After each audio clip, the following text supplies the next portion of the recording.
Welcome everyone to this session on writing a successful grant application for your community-based organization.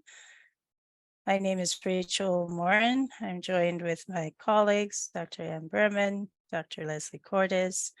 We are all from the American Academy of Pediatrics International Community Access to Child Health, also known as ICATCH program. And we're delighted to be your facilitators today for this workshop.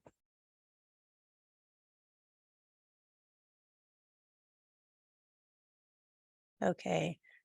All right, let's move on to our agenda. As we get started, we're going to introduce ourselves very briefly as we take each segment. But first of all, welcome.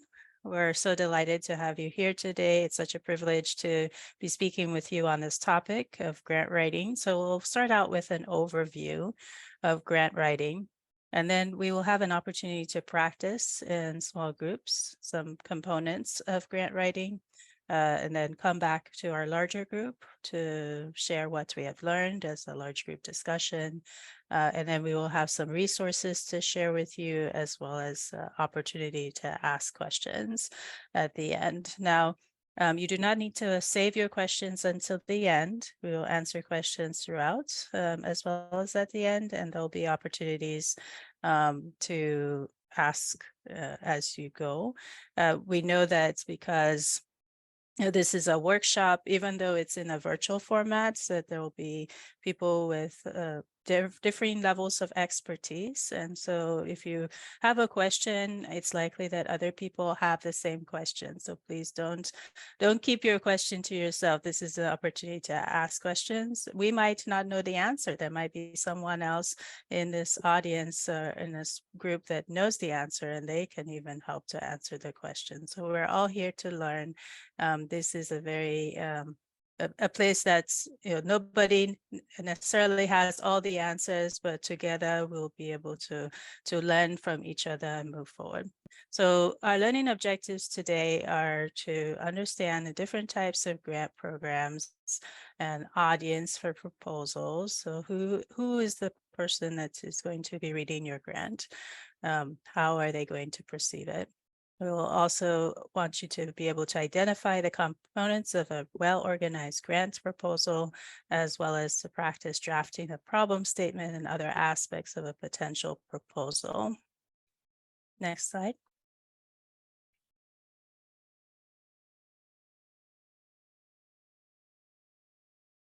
So we have some polling questions, and feel free to start our poll, our technical moderators. First question is, what kinds of grants are you interested in? So please answer in the poll, or if you're having difficulty with the poll, you feel free to answer in the chat. And A, clinical services, B, education, C, research.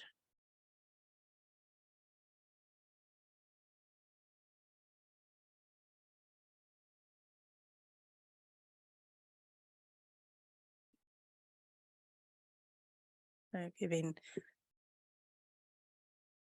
little more time for people to respond.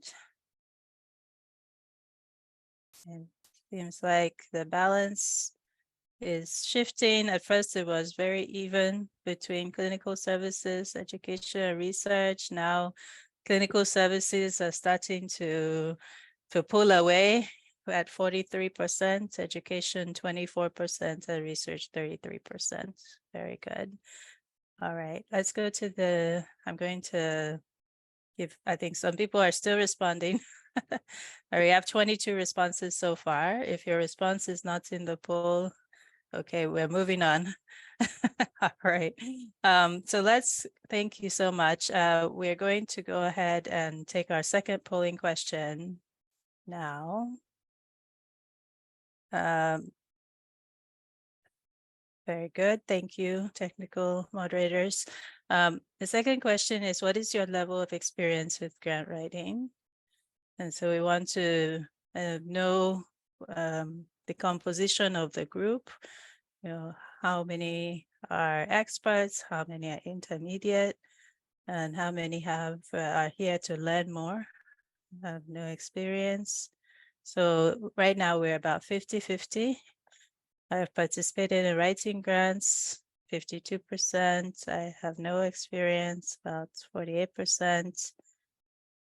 We have 25 responses so far. I think that's about the number we had before, so we can end the poll.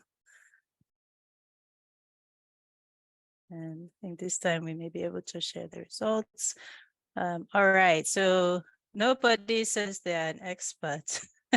Is that because we are trying to be shy? We don't want to, we're being humble, but it's okay. We have experience. That's why we are here, and we'll walk you through the process. All right, so we'll move on to the next slide.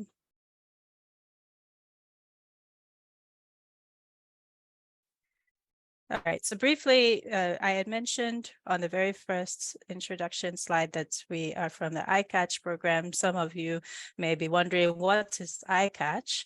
Well, ICATCH is the International Community Access to Child Health Grants Program. And it's a part of the American Academy of Pediatrics as an initiative, which is housed in the section of global health. And since 2007, the program has offered grant funding to child health providers like yourselves in low and low middle income countries, as well as partners who have collaborators in low and low middle income countries. So you might, not be from a country where we typically would support a grant, but you might have a partner in that country, and this might be an opportunity to learn more about. The grants are $6,000, so they're spread over a 3-year period, and they're accompanied by educational resources, such as what we're going to share with you today, peer and technical support. Next slide. So our main focus, and I was happy to see that a lot of you are interested in clinical services and education, is really to improve education and training for child health providers, or to improve clinical care access to services for children and adolescents, as well as health education for parents, children, and adolescents as well. So really targeting a clinical access to services and education. Next. We have to date funded over 98 projects in 42 countries. We just embarked on our 2023 grant cycle and funded an additional 7 projects. So most of our projects are located in Africa, Asia, some in Central South America, and some in Eastern Europe and Middle East. If you have the opportunity to scan the QR code, it will take you to a page that shows our past projects that have been funded, and you will find that there's a wide range, quite a variety of different ideas that people have had for pilots in improving child health.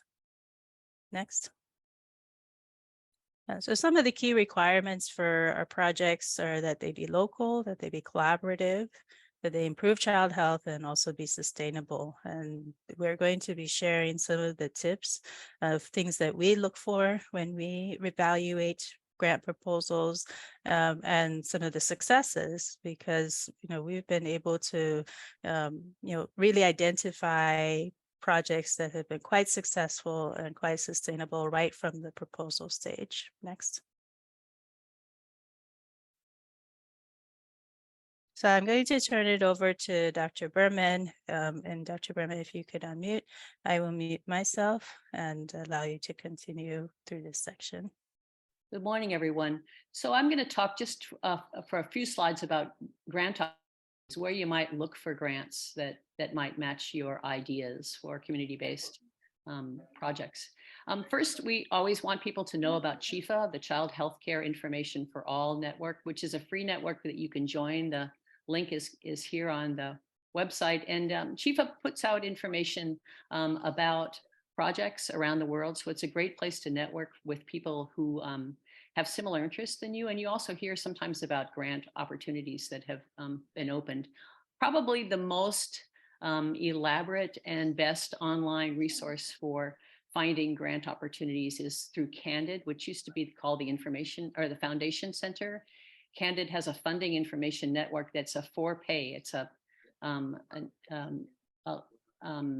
an online network institution governments subscribe to by year. And so one of the things I ask people to do is ask your institution. You know, for me, I work through the University of Wisconsin School of Medicine and Public Health, and we have a funding information application that I can use to look for grants. So see if your institution or any of your partners have institutions or NGOs or foundations that can access Candid. There are also some great newsletters that people should know about. Global Health Now comes out of Johns Hopkins. It has been for the past maybe 3 or 4 years.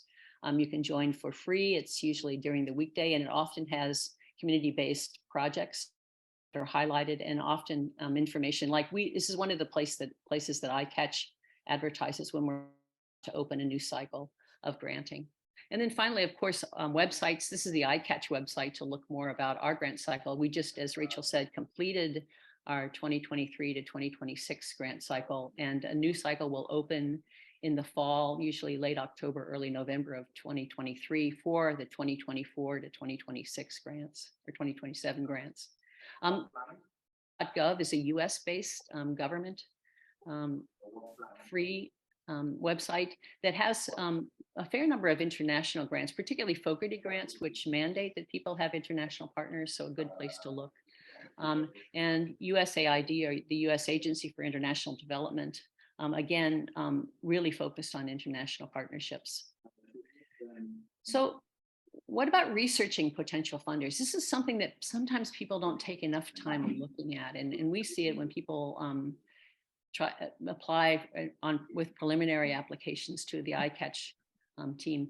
So we say spend some time if you find a potential funder on one of these sites, or on one of your partners or collaborators mentions a grant funding foundation or NGO or government. So look at their website.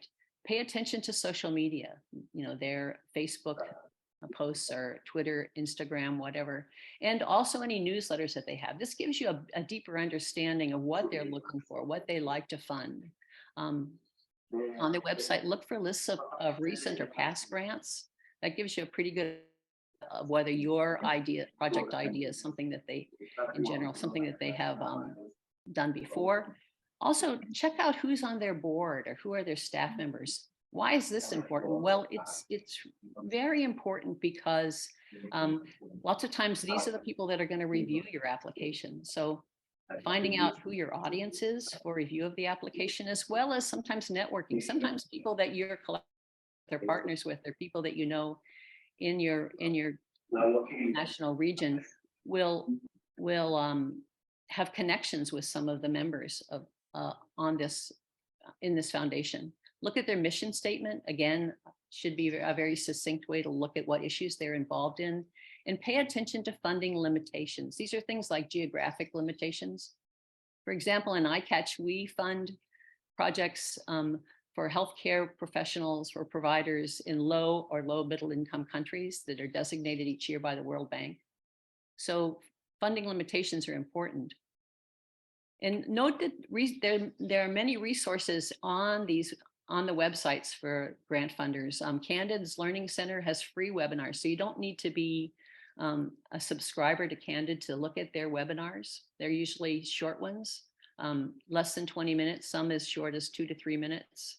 And YouTube videos that talk to you about, if you find you're able to link to Candid, how the foundation directory works. On the right side of the screen, I just did a screenshot of the website for grants.gov, and that you can see they have some short videos on grant writing tips, et cetera, that might help you.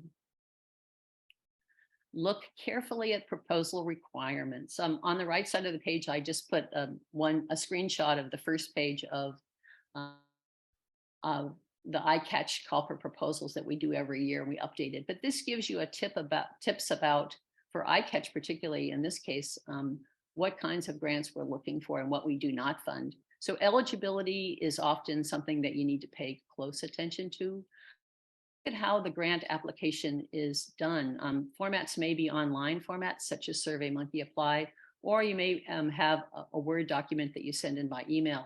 There often are specific word limits or character limits. You need to pay attention to those so your projects not cut off midway. We're going to talk more later about budget and restrictions on budgets, what the grant funder would pay for.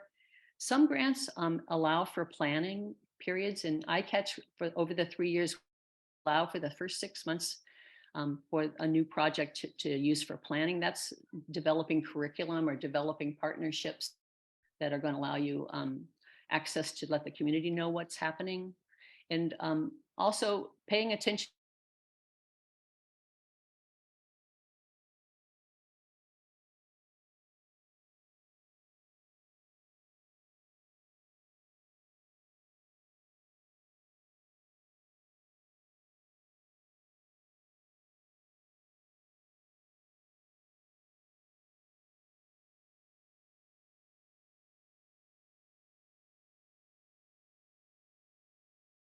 specific, measurable, achievable, relevant, and time bound.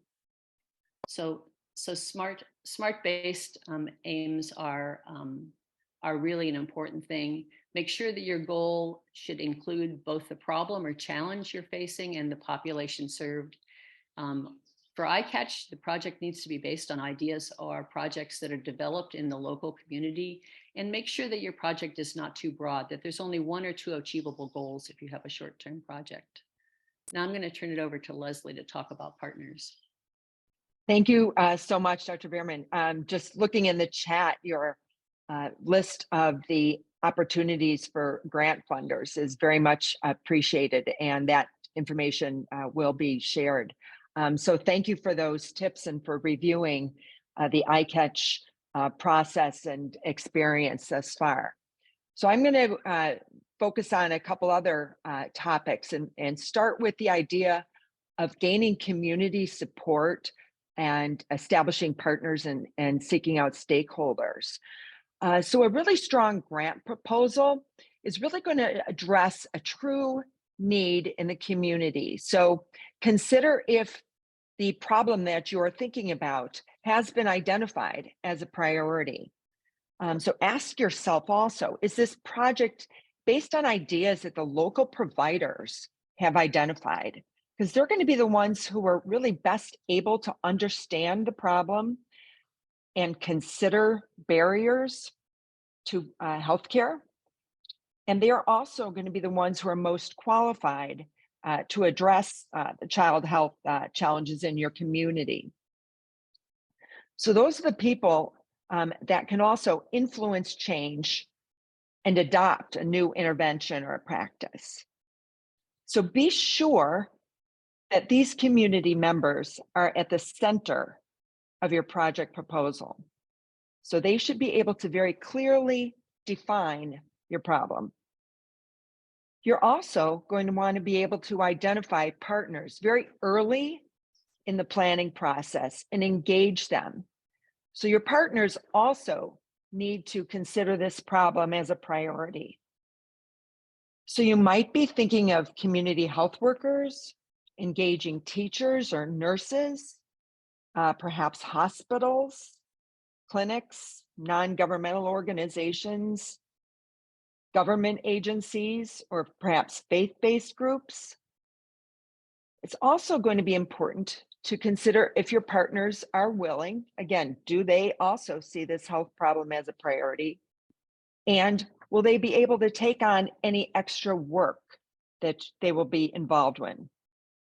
Do they possibly need permission to expand or redefine their current roles? So as you establish your project, you're going to need to be very specific about the roles everyone will play and what the expectations will be. You'll also want to consider who else in your area would have an interest in this problem. So who are these stakeholders? While they may not be involved in the project directly, these are the people that will have an interest in the outcome. So that collaboration with those partners and with the stakeholders is going to be what helps with sustainability. And funders really want to see a proposal that starts with a true need in the community and early on in the project planning involves various partners, and considers all the relevant stakeholders. Next slide, please. Okay, so you've identified a problem and your goal, and as well as the partners, potential stakeholders. And so now it's time to think about what you're actually going to do. How are you going to achieve those goals? You want to create a timeline, an activity timeline. In yesterday's plenary session, Dr. Gwande noted that we need to take very clear and time-bound actions, and that we also need to be able to hold one another accountable for these actions. So as grants that you would be receiving are generally going to be time limited, creating a timeline is really going to help you organize all your actions. You're going to want to be very specific about who is going to be responsible for actually carrying out these activities or clinical services. Many of you indicated that you're interested in proposals addressing clinical services. And who's going to participate in these activities or receive the services. You're also going to want to include how often, where activities, services will take place. So thinking through some of these details and creating a timeline for when these things are going to happen and the order in which they're going to proceed is going to be important in creating a very strong proposal. So, and as you design these activities that you need to achieve your goal, you really want to think back to all those barriers that you considered at the very beginning. Did you address them? And will this project actually result in improved child health? Next slide, please.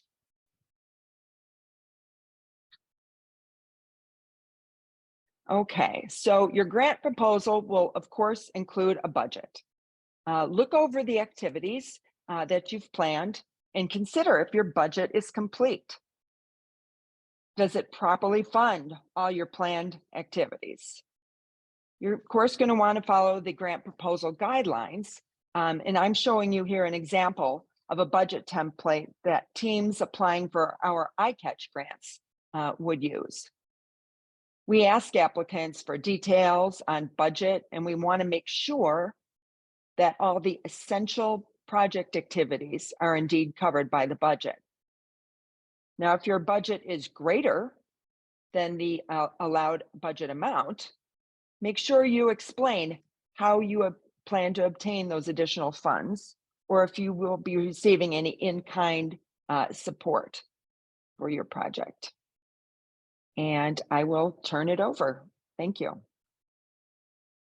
Thank you so much, Dr. Cortez. That was just an amazing walkthrough over the nuts and bolts of, identifying your community stakeholders, selecting your activities, timeline, and budget. Before we move on to discuss monitoring and evaluation, I just want to ask for our technical moderators that please, if you are French speaking, we are organizing the breakout rooms now. So please indicate in the chat for the technical moderators if you would prefer to stay in the main room for interpretation. Thank you. All right, so now we're going to talk about monitoring and evaluation. Now, monitoring and evaluation is really important for all grants, but especially so for those of you that are interested in research grants. But we definitely have opportunities for monitoring and evaluation in every kind of grant. So you must think about whether your monitoring and evaluation strategies, as you have outlined them in the proposal, are clear. And some of the things that will help to clarify what you plan to do are, a clear description of what data will be collected and who will be responsible for collecting and recording that data. How often will the data collection happen? Will you, start with baseline data collection and then subsequently do follow-ups, and how often and what frequency? How will you collect the data? Will you be using technology like phone apps or videos to ease the data collection? Will you be relying on paper data collection? If so, how will that data be entered into a database for analysis. Do you need IRB approval? Very important. If you're doing research, you always need IRB approval. And for many other kinds of projects, you also need the IRB to review and ensure that your project, either meets criteria for ongoing IRB monitoring or might be exempt from further monitoring, but the IRB needs to make that decision. So a key element of how you design your monitoring evaluation plan is whether the data that you're collecting reflects outputs or outcomes. So an output is something that at least as you think about it, it's a tangible product. It's something that's measurable. It's a deliverable.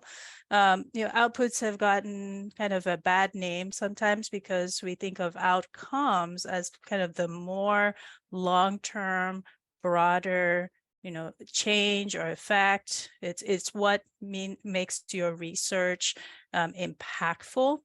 But good proposals have a mix of outputs and outcomes. So outputs can be data like the number of training sessions you completed, number of patients that were seen, how many radio announcements were aired, how many tests were conducted. But the aspect of outcome is really the impact. Like, were there improved policies? Was there increased awareness? Was there behavior change? Was there improved well-being? These are lasting effects and benefits. So you must always have outputs, but you must always have outcomes as well. And for those that are reviewing projects, we really focus on outcomes. Like we want to know, did your project have impact? That said, outcomes are more difficult to measure than outputs. So, and especially if you have relatively long-term outcomes, you might need to have a short-term indicator. So since you may not be able to measure the true impact of, say, a reduced burden of, preventable infectious disease, but you can measure, how many children were immunized, for example, and that is it's an outcome, but it's not a long-term outcome. So let's move on to the next slide and talk a little bit about sustainability, because there's those projects that have impact that show that they are, really changing either behavior or a health outcome that are often, more sustainable. So sustainability is more than just continued funding or dedicated time. A lot of times people say, well, if I can get the Ministry of Health to fund my project or to, continue to adopt this strategy that I've introduced, that's the, my ticket to sustainability. But how do you convince stakeholders to do that? It starts at the very beginning. So when you start with your planning, which is what you're doing when you're writing your proposal, and you identify the key stakeholders, as Dr. Leslie mentioned, as you're thoughtful about what parts of the system need to be integrated into your project, and as you provide a vision for your team as well as for your larger team about what you're trying to achieve, you're already starting to build that local capital that will help to make it sustainable. Being thoughtful about your activities and, what programs are you going to integrate? What capacity are you going to build as part of this project? What partnerships and collaboration are you going to integrate in order to implement and, measure the outcomes and the outputs of your project? These are all the key elements that go into sustainability. And then when you measure, it shouldn't just be one-time measurement, regularly checking to see how well the program is doing, make changes if needed, collect data, improve the program over time, and it will meet the needs of the community. So if it's meeting the needs of the community, if it's building skills and resources, if you have buy-in from your stakeholders, people will start to think about, well, how can we do this in, our community? How can we spread? And it can be disseminated to other communities and other settings, then that your project is sustainable. So I think we are getting ready to move on to the next slide to start thinking about how do we implement these tips and suggestions that we've received over the past 25 minutes. And we are going to have you go into 3 breakout rooms. There will be one group staying in the main room here, and then 2 additional breakouts. And we will be facilitating these breakout sessions.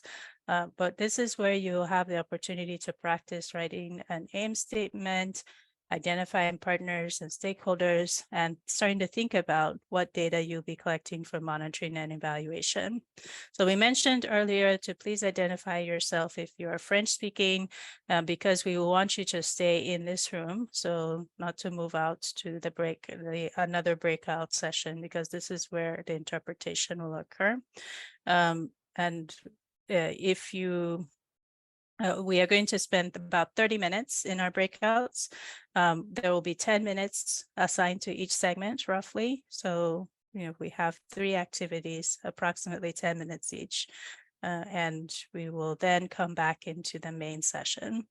We can go to the next slide. We'll share what our activity will be, and we will also be grabbing this to post in the chat. Because we all have probably different interests and different projects, we're going to just kind of focus on, I think, a relatively simple project around neonatal mortality. So that way we can just get some practice around this concept. We're going to write an aim statement for a grant to improve healthcare outcomes for newborns at risk for birth asphyxia in our community, and think about the partners that we'll need to identify within the healthcare system and or the community in order to achieve our goal.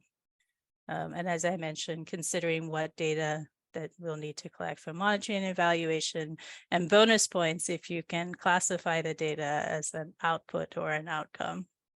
Well done. So this example that is given on the slide is of a SMART aim statement. And the key with SMART aims is that they are specific, measurable, achievable, relevant, and time-bound.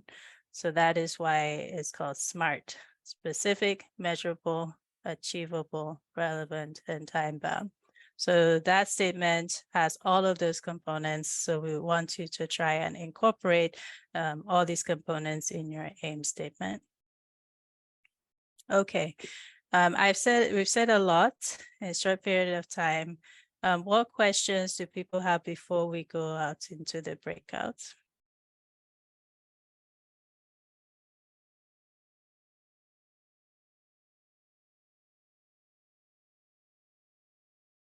Okay, no questions in the chat. That's good. So let's go ahead and enter our breakout rooms. There will need to be one person in the breakout room taking notes. So we will designate our note taker and person that will report back out to the group.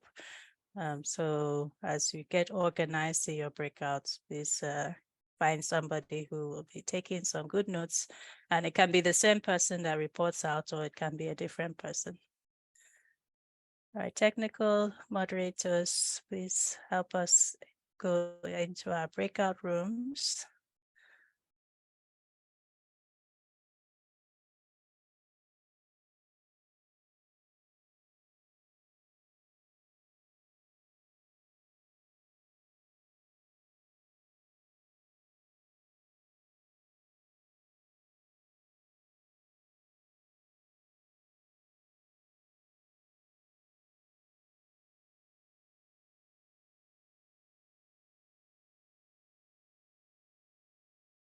Okay, I will stay in the main room, although I think we had initially thought that Anne would stay in the main room. But we're okay with that. We're flexible. So long as the interpreters are okay with me.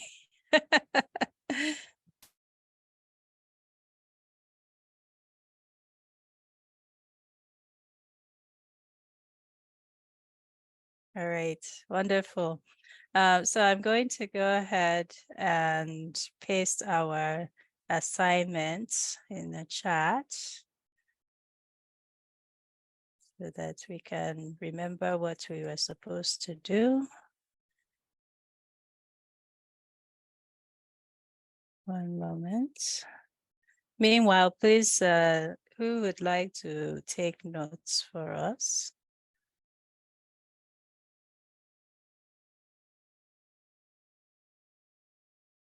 Okay. No, we are fine. Thank you so much for the offer. So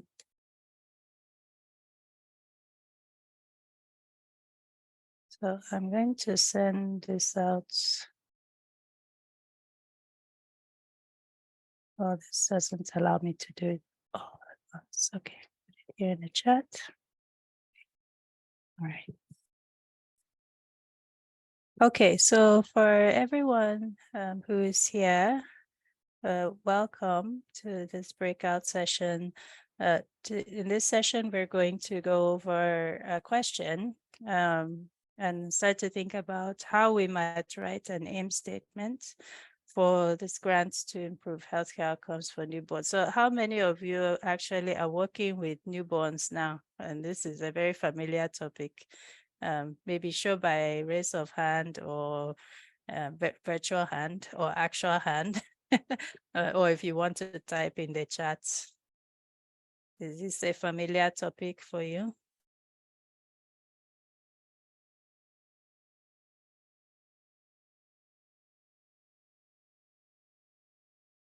Yes, okay, one person raise hands, thank you. All right, it's okay, even if it's not familiar, we can work around concepts that are similar. So the first step will be to think about, what specifically can we do? What project would be useful to improve healthcare outcomes for newborns? It can be a clinical project, it can be an education project, it can be a research project. So I know there were people that had various interests. Even research projects sometimes have an educational component. Jesse, you also raised your hand. Okay, well done. So do you want to speak? Do you have a suggestion on how to start?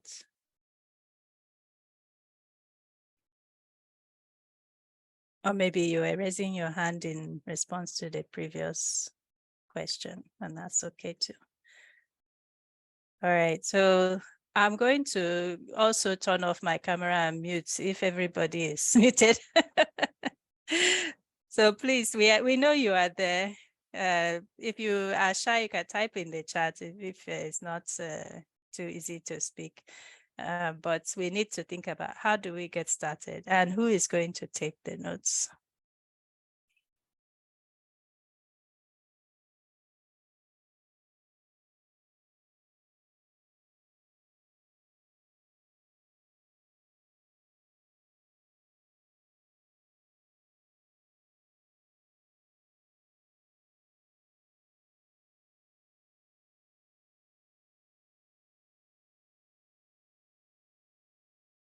Has anybody worked on,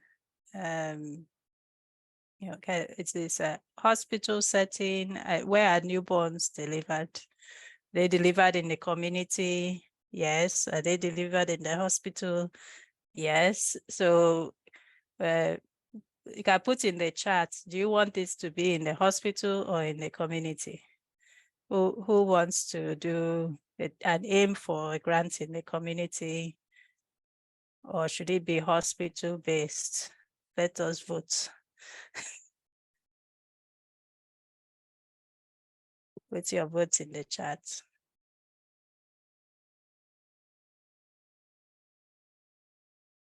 This is exactly how good grants starts. Like people are trying to think about, how are we going to do this? And, sometimes there's a lot of, we're not really sure, how do we start? Where do we start? But, we're thinking about, who are you targeting, and, is it the patients?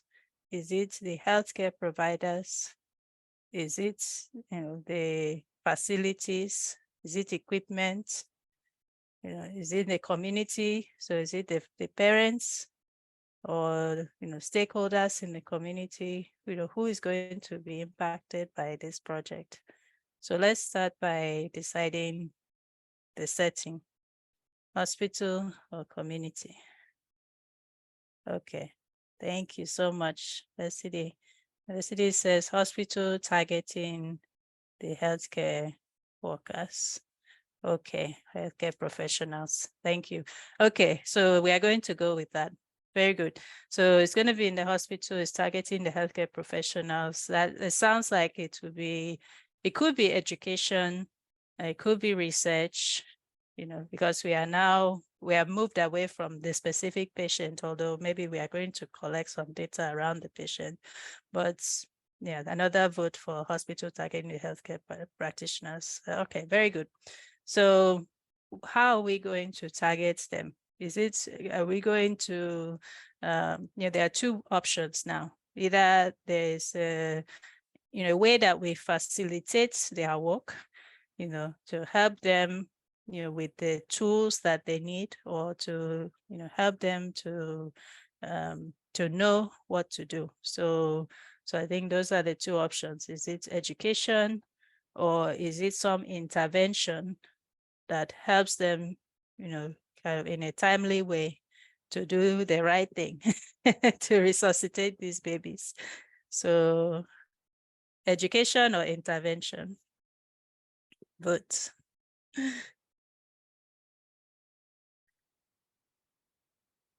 and we don't have much time, so we will need, in order to cover 3 questions, so we need to move quickly.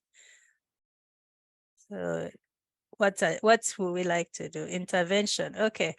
This is interesting. So what kind of intervention would help the healthcare workers? Okay, to another vote for intervention. To make it easy for them to know how to implement their education, because we know that we've been educating them.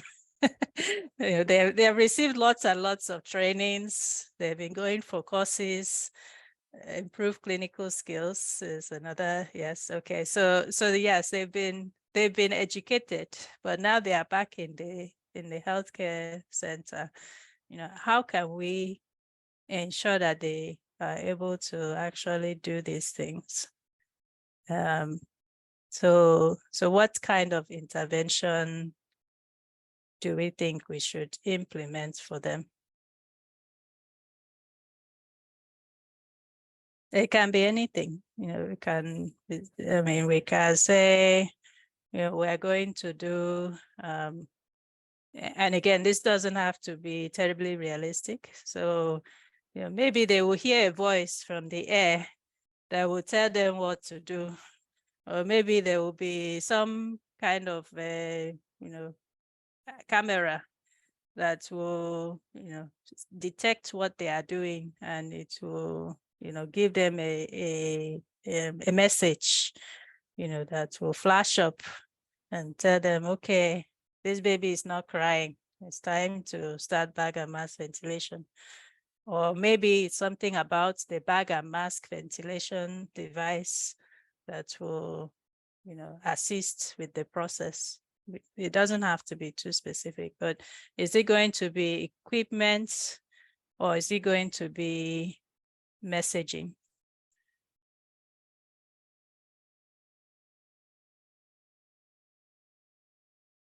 Mentorship messages. Okay. All right. So with that, we have, I think, pretty close to what we need. So how long will this project take? I guess that depends on the grant, right? So maybe, let's say it's a 1-year project. So within the next 1 year, we are starting to build our SMART aim.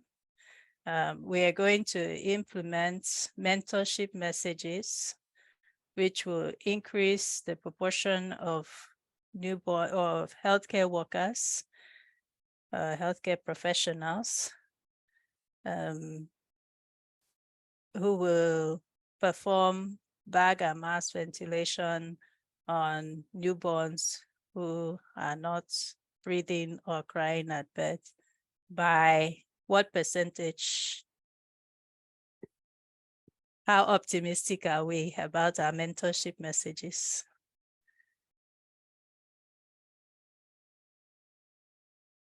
Do you think we should increase it by 30%, by 50%, by 100%? At least up to 75%. Okay, well done. All right. So I don't, okay, we have another salute for the 75%. Great, that's lovely. All right, so we have our SMART aim. So let's talk about partners. What partners do we need to have in order to achieve this goal?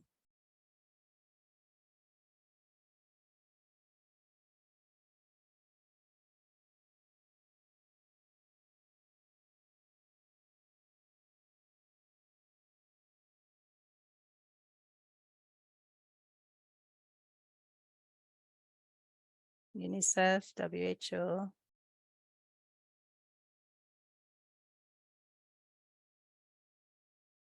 Any other suggestions?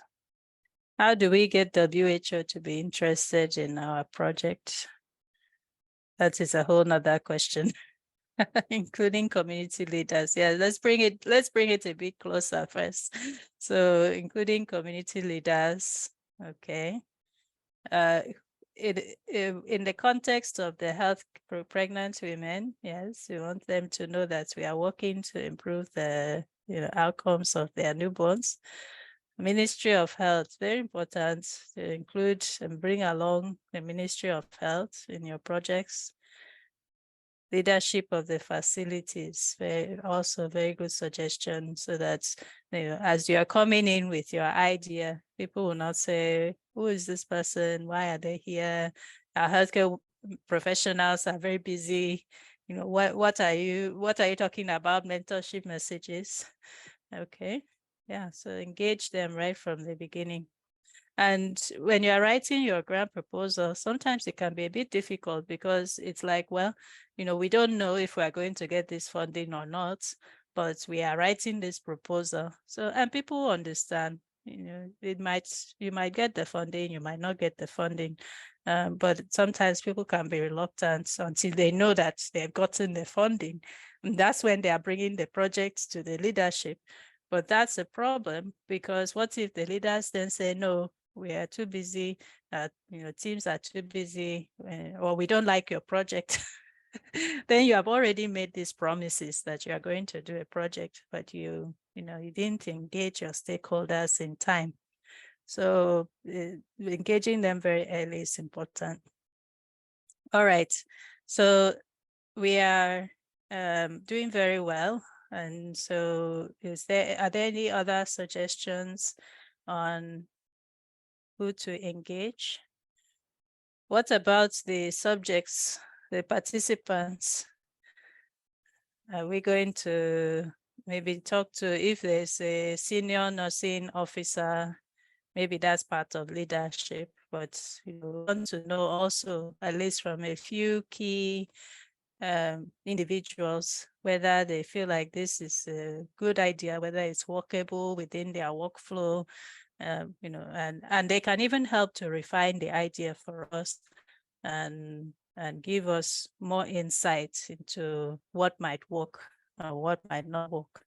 So a lot of times, if someone is a bit removed from the actual front line of what is happening, you may need to have somebody within the facility who's actually doing the work as part of your team. so that they can provide that insight as far as, this is actually the way things go. You may think that this is how we are doing it, but this is the other, this is actually the way they are doing it here. And that will help you to design your intervention. Okay. So now let's talk about the data collection. Remember, we had outputs and outcomes. So can we put some suggestions as to what kind of data we would like to collect? And remember that you must also think about how often we are collecting this data, how are we collecting it? But let's start with what data is going to be helpful to us.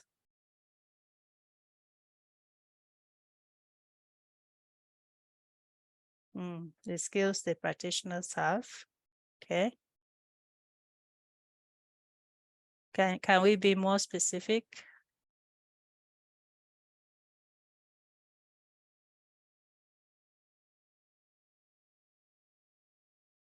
Is it how to dry and stimulate the baby? Is it how to suction?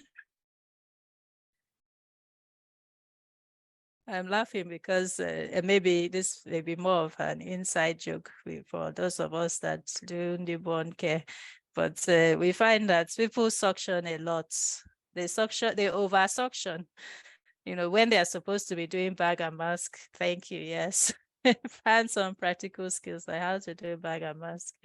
Yes, so those are the skills that we want to measure. Is really, the thing that relates to our project. So bag and mask resuscitation, exactly. Okay, so how will we measure those skills? Will the baby tell us whether the bag and mask is working? Okay, let me add, Charlotte, I will add you back into the yellow room. How will we know whether the bag and mask is working?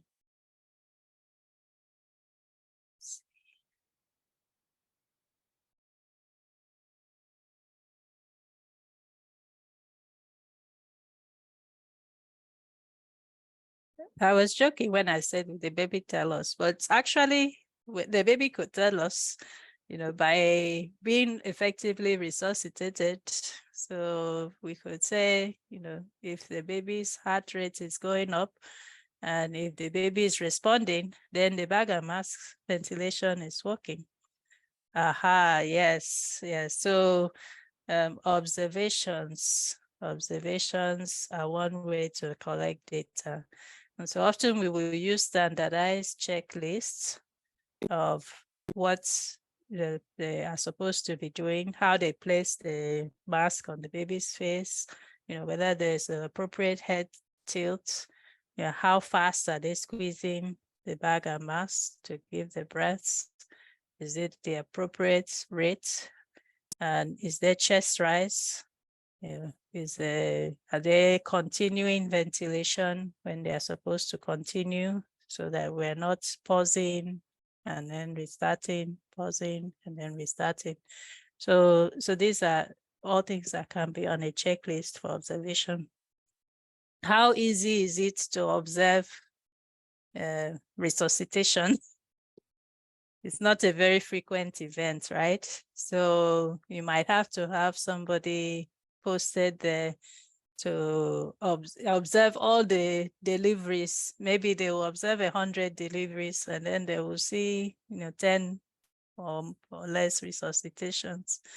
So it's not easy to observe, have a research assistant to catch all the deliveries.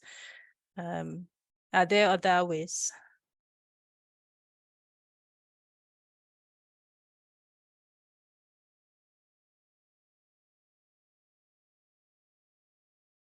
We are thinking. There's no right or wrong answer. We are brainstorming. This is what you do when you are writing a grant. You think about review of records, yes. So people can review records and see if there's, again, it's important that the records are being properly kept, but during the review of records, maybe you could look at things like APGARs.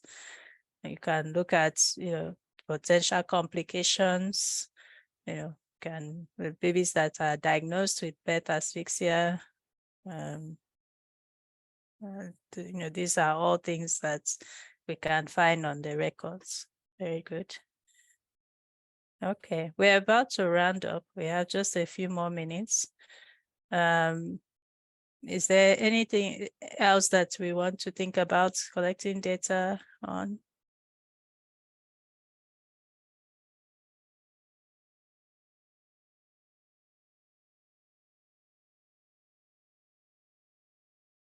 What is out of the things that we talked about, there have been a lot of outputs, maybe number of babies resuscitated and things like that, but what would be the main outcome of a project like this? If you had the time and if you had the resources, what would be the main thing that you would love to measure to know whether this project has impact?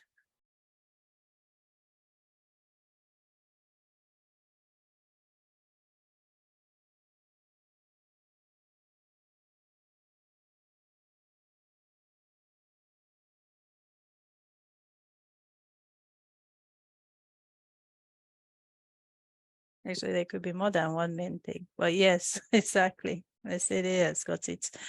Neonatal morbidity and mortality.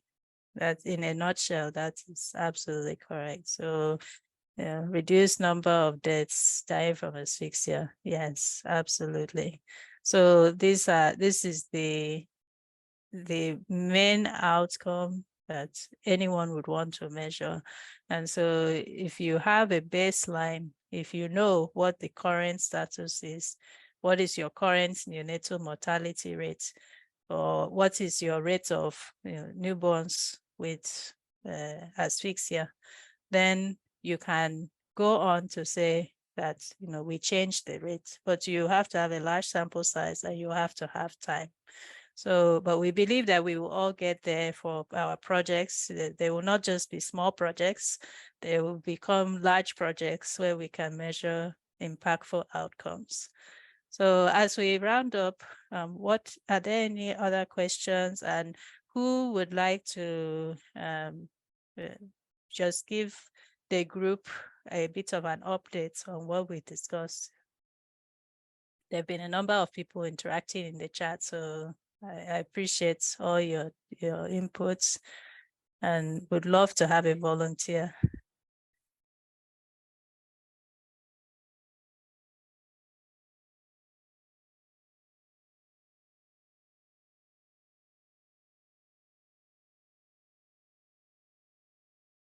Somebody who is very brave.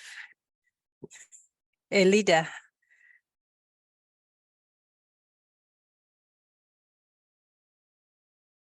Come on.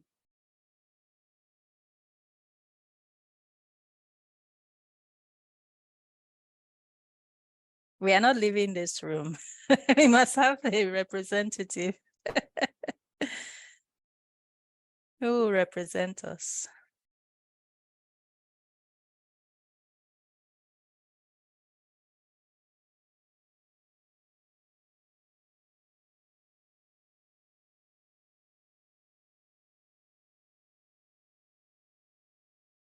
I will start calling our names.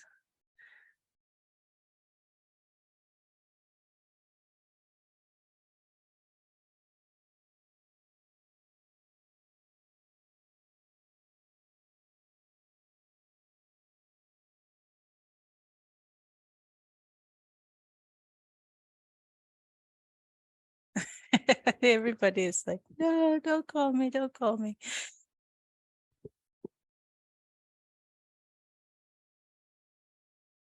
Oh, the question is, who is going to provide the summary to the larger group? So we're about to close our breakout room. So the other groups are going to come back and join us, and they're going to ask, what did we discuss? What was our aim? What was our intervention? what are our stakeholders? They're all in the chat anyway. So maybe if someone could just say what we discussed, that would be amazing.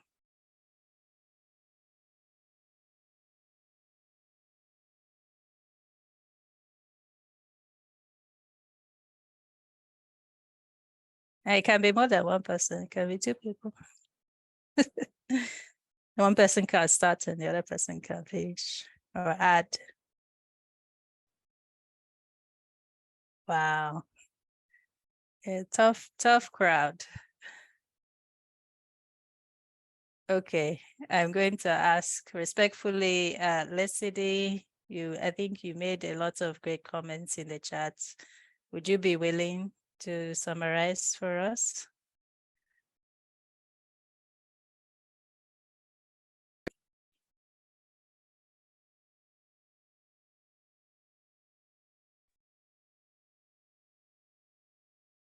Thank you. Thank you kindly. Give me the aim again. I didn't Okay, get the aim. yes. All right, let's put the aim in the chat. Thank you, that's true. So we said that for the aim, again, we want it to be a smart aim. So it's a 1-year grant. So within the next 1 year, we will increase the proportion of healthcare workers that are providing bag and mask ventilation to newborns who are not breathing by 75% using mentoring messages.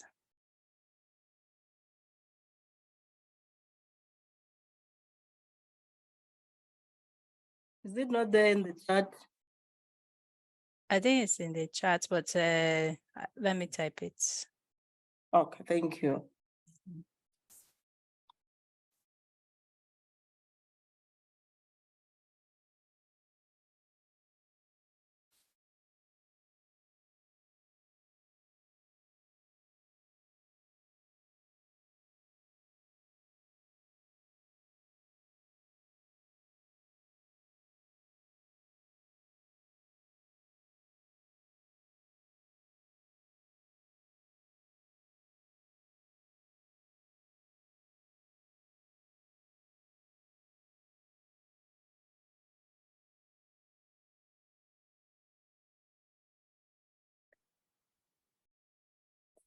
Okay.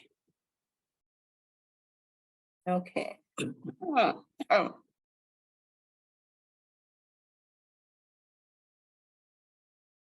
right. Do you need any other information? Or are you already? Is that all?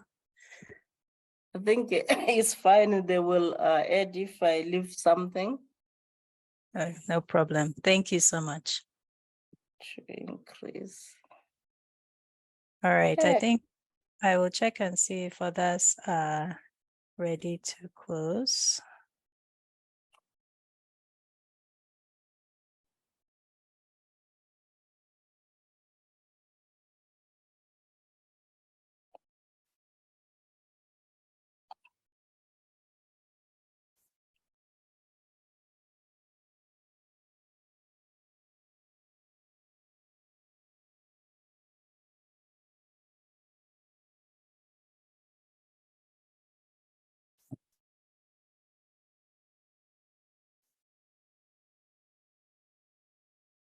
Technical moderators, how are we doing in our breakout rooms? I think we should be closing them shortly. Maybe give 1 more minute. Thank you. Perfect. Perfect. All right. Okay, so we have 2 minutes.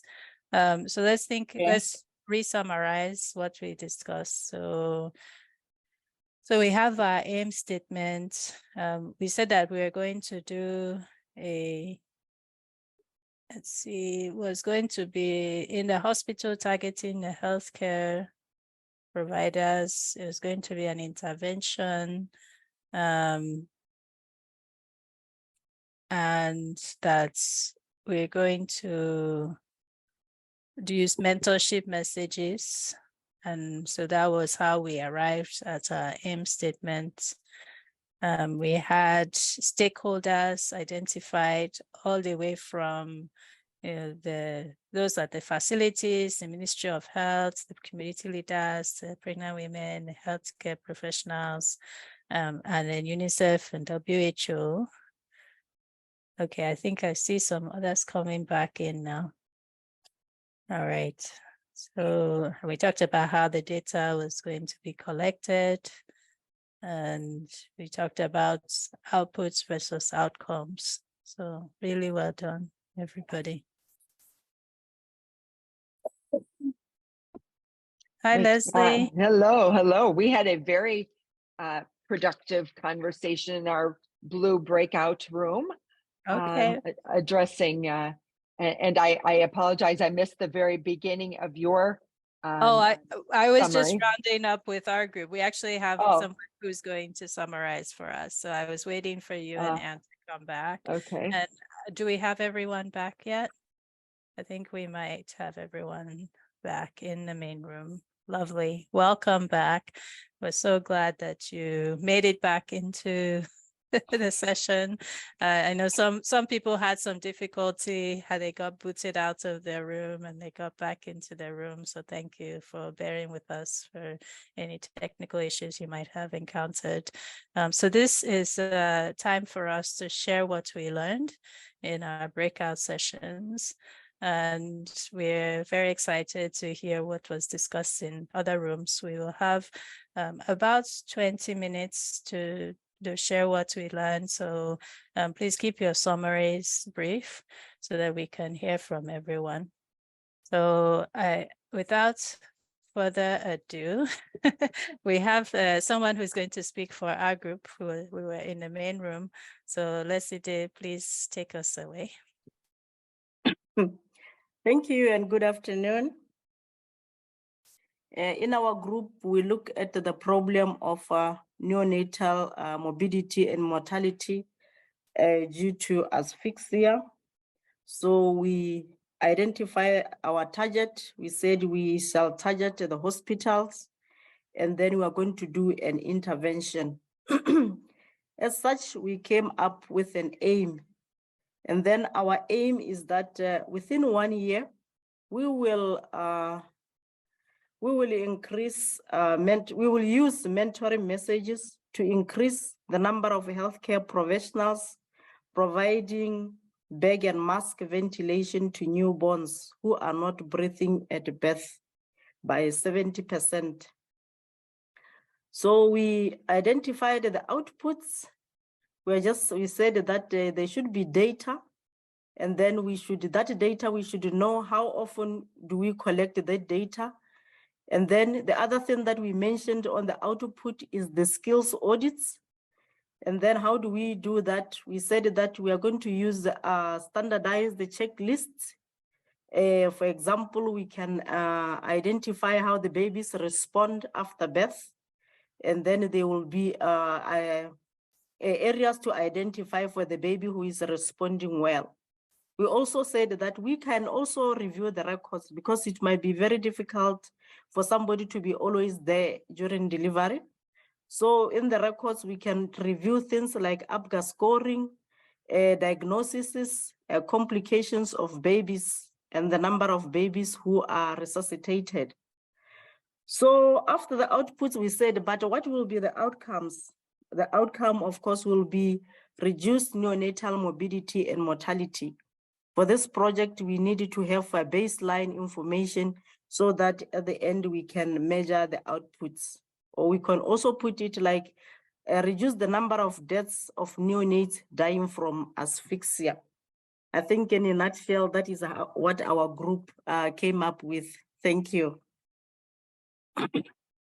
Thank you so much. Any other additions from our group? I think that was really well represented. Do we want to speak also to the stakeholders that will be? Yes, I missed the stakeholders. We said the buy-in for the buy-in of this intervention, we need the stakeholders like Ministry of Health. We need the leadership of the facilities so that the project can be supported. We need community leaders. We also need parents, women, caregivers to these neonates. Thank you. Thank you so much. Can we all give her a round of applause, virtual or otherwise? There we go. Well done. Well done. All right. Okay, so we had also a yellow and a blue breakout room. Who wants to go I next? think yellow is ours. Wendy, do you want to speak? Yeah, By the Thank way, you. the organizer, can you allow me to share the screen for the yellow group work?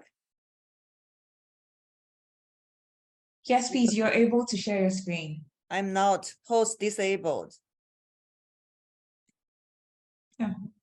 Sorry, please try again now. Apologies, please. Okay, now I can. Let me find here.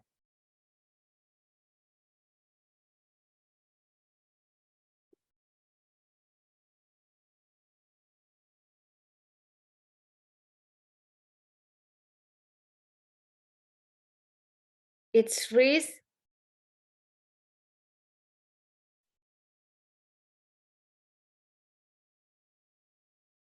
The screen is freeze. Louis.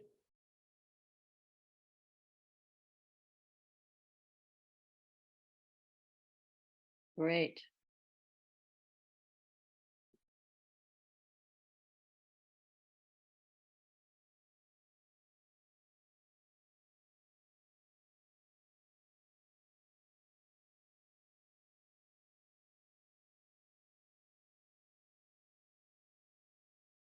We can see the screen now.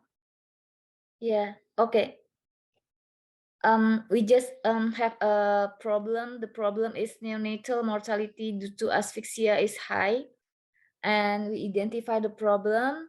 I reflected in my country, a lot of thousands of islands in remote area do not have access to the hospital, but they are work with fresh graduate midwives for the government, maybe for 1 until 2 years work, but they are not skillful for the resuscitation skill and not well equipped. So we have to do the aim statement is reduce the mortality rate due to birth asphyxia from the baseline by 30% by improving the skills and competence of the midwives and all the birth attendants. Maybe if the primary health care's only nurse, only there's nurse or other birth attendants, we use the module, the help baby's breath to train all the midwives.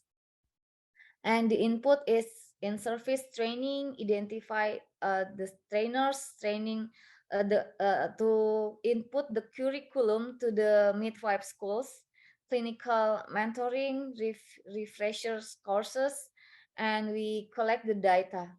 And the output were number of midwives and birth attendants that trainings, and the number of resuscitations performed, the number of the high-risk pregnancy identified, and the outcome is the reduce of the mortality rate. And the sustainable outcome, we produce the module for all the fresh graduate and input to the curriculum to the midwife school. And maybe I want to add the collaboration with pediatric society in the with the government, because the midwives should be mentoring with the pediatricians in the district hospital. That's all on my group. Great job, Winty and Louis. Thank you. And Charlotte, excellent, excellent group. I think there were a lot of people that were pretty silent, but hopefully they got something out of it as well.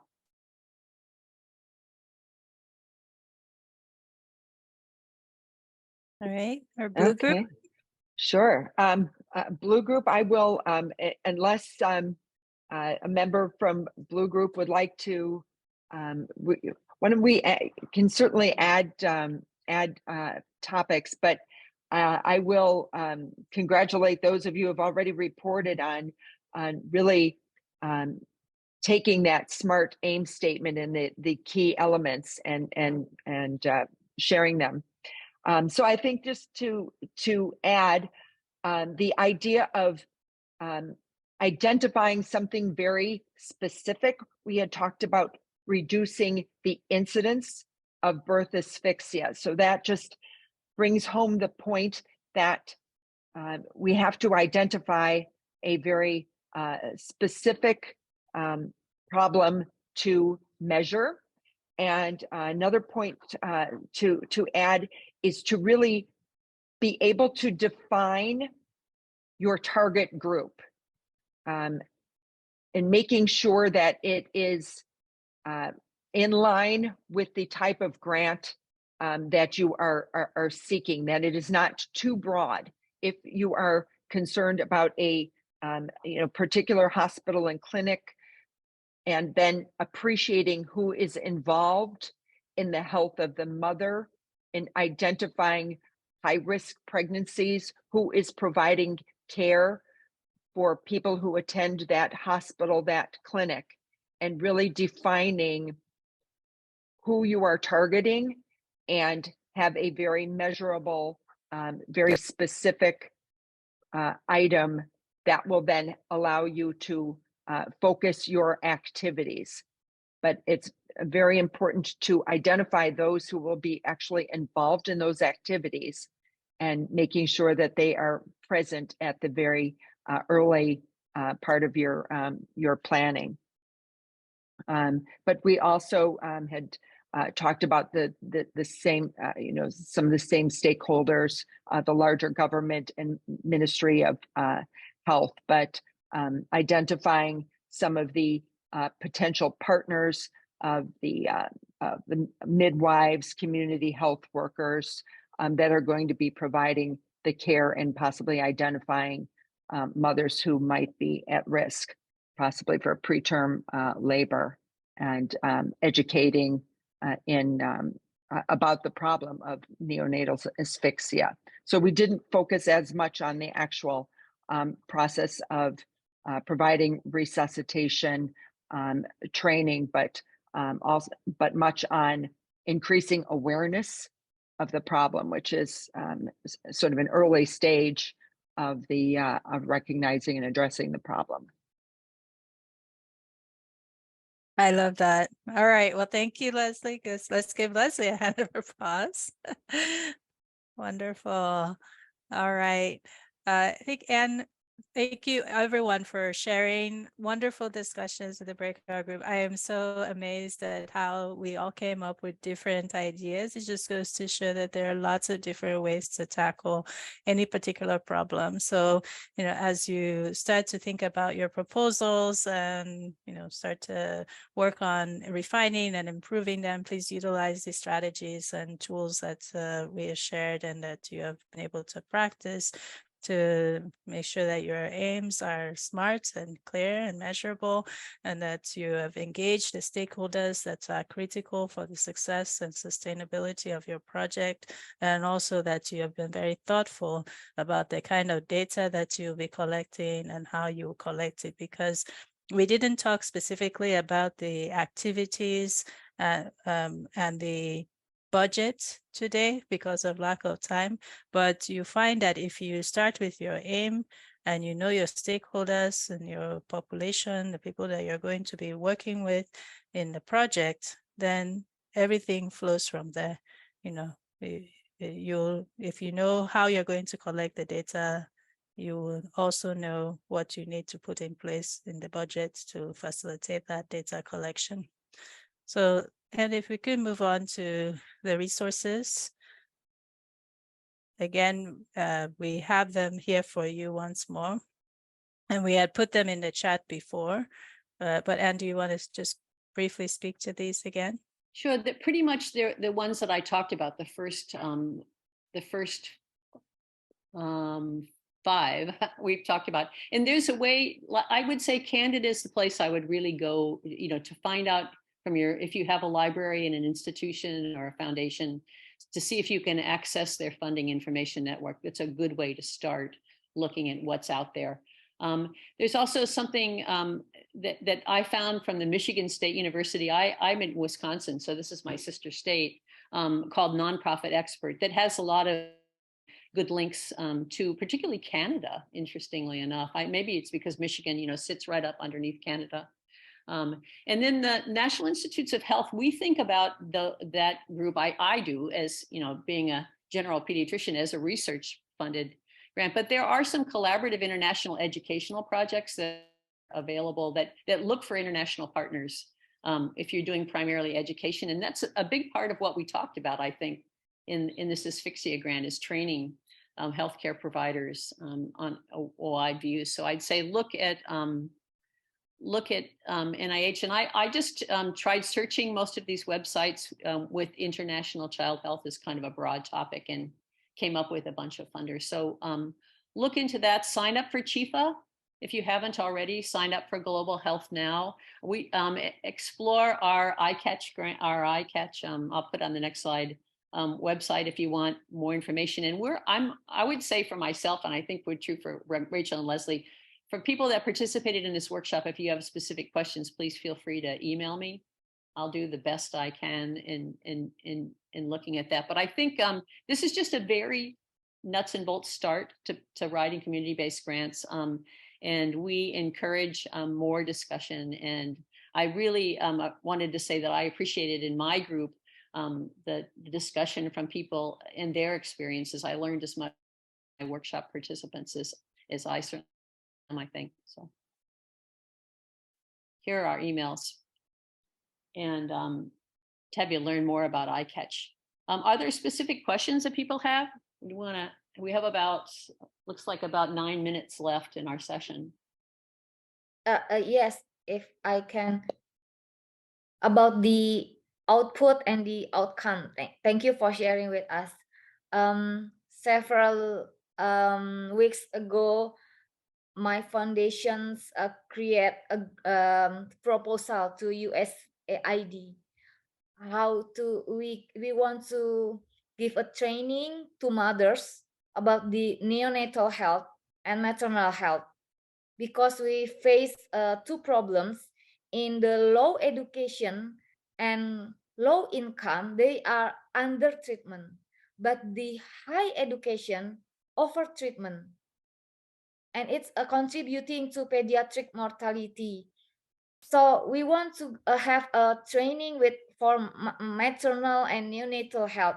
Is it possible that we have several aims, or it's too broad and we have to narrowing the aims? What do you think? I can take a stab at that. So I want to be sure that I understand your question. So you're writing your project focuses on neonatal and maternal health training, and you found that the problem that you're trying to solve is that in certain groups, the ones with low education, low income, there can be undertreatment, but in the ones with higher education or high income, there can be overtreatment, and both of these contribute to mortality. So your answer to your question is yes, you can have more than one aim. The key when you're writing a grant with more than one aim is that the aim should not be interdependent. That means that you shouldn't have to complete aim 1 in order to accomplish aim 2. The reason for that is because when a reviewer is looking at your grants and they find that you have to do 1 in order to do 2, then they will feel, well, what if you're not able to accomplish aim 1? That means the rest of the grants will not be successful. So in order for the grants to be reviewed well, your aim should be, they should be related. I'm not saying one aim is about, one thing and one aim is about something completely different, but they shouldn't be dependent. So let's say you have neonatal education as, or focus on neonatal education as one aim, and the focus on maternal education, health education as another aim. You know, so long as they are both focused eventually, like they're both trying to achieve the same thing, which is to reduce mortality, then you can have two separate aims. And I think it's also interesting to think about that disparity as far as under treatment and over treatment, because those could be two separate aims as well. Like you're aiming to reduce under treatment for certain groups, and you're aiming to reduce over treatment for other groups. So I could see different ways that you might want to split it, but you might be splitting it into the under treatment education around that and over treatment education around that. And maybe, you know, it is both neonatal and maternal health education for the dyad, because this is a, you know, you can't really separate the mother and the baby at this stage. You know, it's the mother that maybe has the low education and the baby that is suffering as a result, or the mother that is demanding, you know, or is being accorded, you know, treatments that are not necessary, and the baby that is suffering as a result. So it seems like that would be the breakdown. It would be the under treatment one aim, over treatment another aim. I hope that helps to explain or answer your question. Thank you. Of course. I would only that, you know, looking at this grant that ICATCH is now funding in India that I'm most familiar with as liaison, they focused on training 80 traditional birth attendants who had no prior curriculum training in deliveries. They learned by experience from older midwives that worked in their communities. And they as I said, they weren't even midwives, they were traditional birth attendants. But what they found out is when they began to train the traditional birth attendants in helping babies breathe and essential care for every baby, the midwives that were at health centers that were referred to wanted to join that same training. They felt like they weren't well enough trained. So sometimes the people that you think should be well trained and maybe are the overtreaters are people that actually have missed the basic fundamentals. And so they decided to invite those folks to be there, those people to be there, because they also realized it was going to help the referral network. If the traditional birth attendants in these tribal areas got to know people better who worked in these health facilities and they could build trust and some relationship between them, then their outcomes were also going to be improved. But it was this problem with big divides between people who'd had a training in their professional education as midwives and people who had no training. So we have two questions. Indira, I think you may have had your hand up first. Thank you very much. One of the concerns I have is the way we are classifying deaths. If we want to actually reduce neonatal mortality, we have to make sure that the correct causes are being recorded. If you see over the past 2 decades or so, originally infections were amongst the leading causes. Birth asphyxia, or what they call as adverse intrapartum events, have remained more or less constant between 23 to 25%, but infections have so apparently decreased. What has increased is complications of prematurity. And I think we're needlessly dumping it into this instead of trying to work out what are the causes.